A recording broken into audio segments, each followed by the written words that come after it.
Growing up, did you ever hear, "Don't be a copycat"? It's a phrase that may have stuck more than we realize. But let's rethink it. Copying can actually be a fantastic way to explore and discover ways to enhance and improve our lives. Copying with intention is a great way to try new things. Don't want to think of it as copying? Then think of it as borrowing inspiration from others.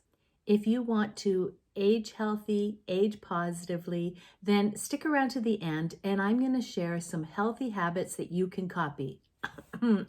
Borrow. Over the years, I've borrowed business growth strategies, fashion styles, parenting tips, and even health habits. Some stuck and others didn't, but it helped me figure out what works for me.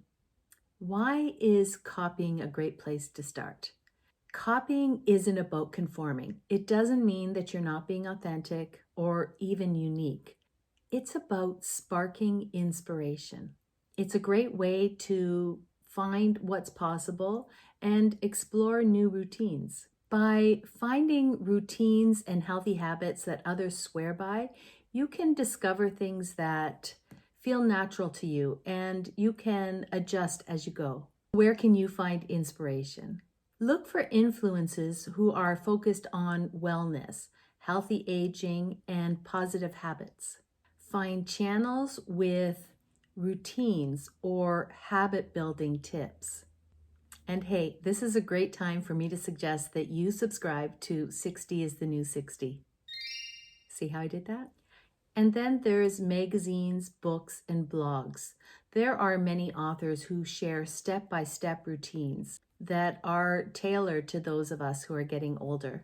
And then friends, community, or groups. You can join online groups or communities where members share routines or give accountability, inspire, and challenge each other. I just want to share a short list of about 7 habits that you can borrow or copy. There are others, but this is just a list off the top of my head. So the first one is that you can copy my morning before coffee habit stack. That is before coffee, make your bed, do your morning skincare, get dressed.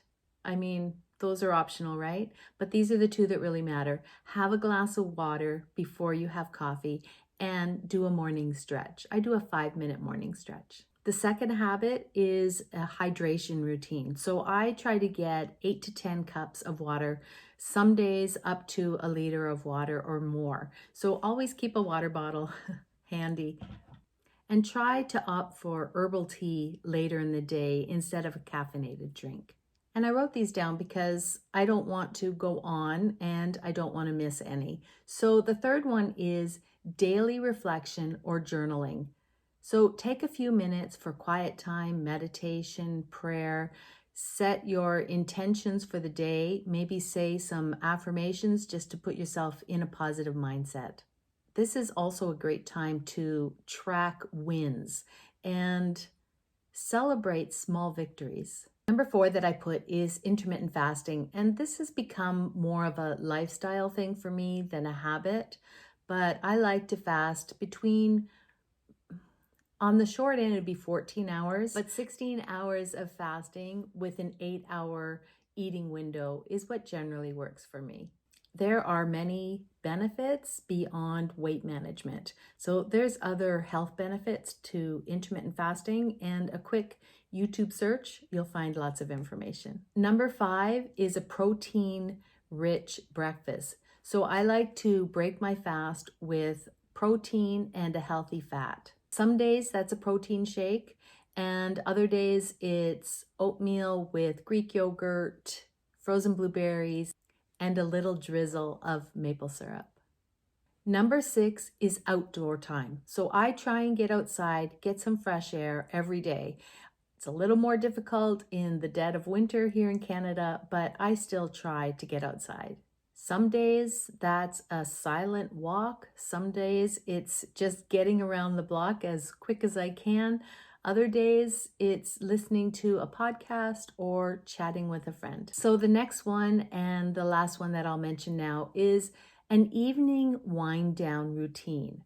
So I like to turn off electronics, my phone, shut down the laptop about 30 to 45 minutes before I go to bed.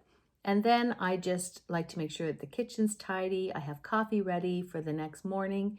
I do my nighttime skincare and face fitness, maybe have a warm bath, and then I like to read. And I've mentioned this before, but this is a novel. So I am reading something fiction. I'm not reading a business book, a how-to, or anything like that.